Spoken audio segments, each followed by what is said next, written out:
An open letter to the activist community at large. Dear friends, suffice it to say, we are in trouble.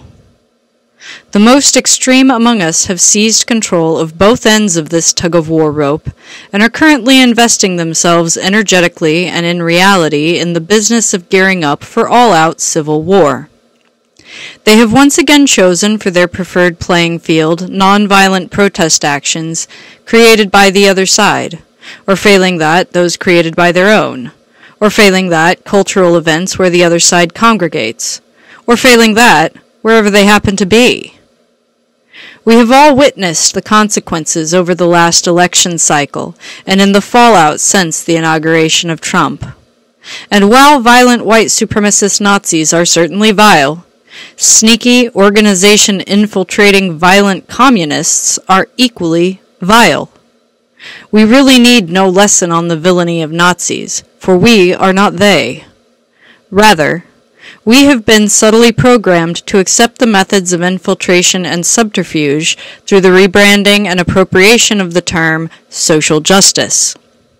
To wit, the term social justice warrior now implies a willingness to exert social pressure on conservatives and even liberal individuals up to and including character assassination, economic sabotage, isolation, use of state mechanisms, and outright physical violence.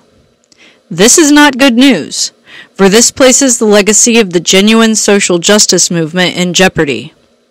We stand to lose, as baby along with bathwater, all the gains we have made over the last 100 years of long, terrible struggle. Legitimate activism must follow certain parameters, lest it become other than what it is. We know these truths, but we seem to have forgotten. I'm not sure how, for they were certainly a part of my women's studies education less than a decade ago. But here, as a reminder, is a summary. 1. The issue must be clearly identifiable and falsifiable, and the needs and desires of the affected community as a whole must be ascertained. This is to ensure that the activism is needed for efficiency, the issue is in fact real, and not an illusory product of some other cause, proper targeting, and the recipient community as a whole agrees that the proposed action will not do them more harm than good. 2.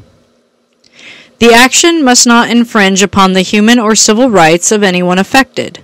Should this condition be breached, the outcome in the perception of the movement by the populace will be negative, however just the cause. 3. Respect the sovereignty of other organizations. Do not co-opt the work of other activists to your own cause. Defend your own sovereignty jealously. 4. For every action, there is an equal but opposite reaction. Your opponents will be emboldened to use whatever degree of tactic you use. The state will do as the state does. 5. Speak only truth. If your opponents catch you in a lie, they will reveal it to the public in order to undermine the credibility of your movement. 6.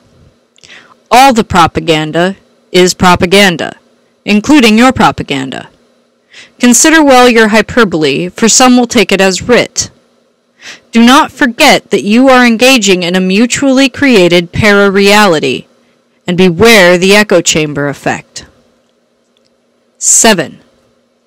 You will be judged by the company you keep. Do not accept as part of your ranks organizations or individuals who use tactics you yourself would not use. 8. You will be judged by the company you exclude. Do not turn away allies in agreement on a particular action simply because you are not in complete ideological agreement on all other points. Take every opportunity you get to make peace and facilitate the finding of common cause, for ultimately we must all rise together. 9. Change in another must emerge as a realization from within. Such an experience can in no wise be forced. Forced behavioral changes only breed hostility and further entrench the undesirable position. Attitudes are most readily changed through positive peer interaction. 10. Do not dehumanize the opponent, for if you do not understand him, you will underestimate him. Assume the best of your opponent, for nearly everyone believes he is the good guy. 11. The ends never justify the means. The road to hell is paved with good intentions. Be the change you want to see. If all of us, on all sides, were to follow these simple guidelines, we would find very quickly that there was much we could work together on for change, beyond the borders of red versus blue. We all want to end the drug war. We all want to end the excessive military spending and bring just as many of our troops home as we possibly can. We all want to see our vets get properly taken care of out of respect for their service. We all want to see a drawdown on the militarization of our police forces at home. We all want to ensure net neutrality. We all want to see campaign finance reform. As a matter of fact, I'm not sure exactly what it is we are fighting over anymore. The words Nazi and commie? To what end? If I knew who to call to arrange it, if we had any such leaders of national import, if there were anyone that everyone was listening to, I would call a meeting of them all forthwith to negotiate a stay of hostilities until such a time as the real issues facing us as a nation could be handled. What could we not accomplish if we weren't all too busy squabbling amongst ourselves in the sandbox?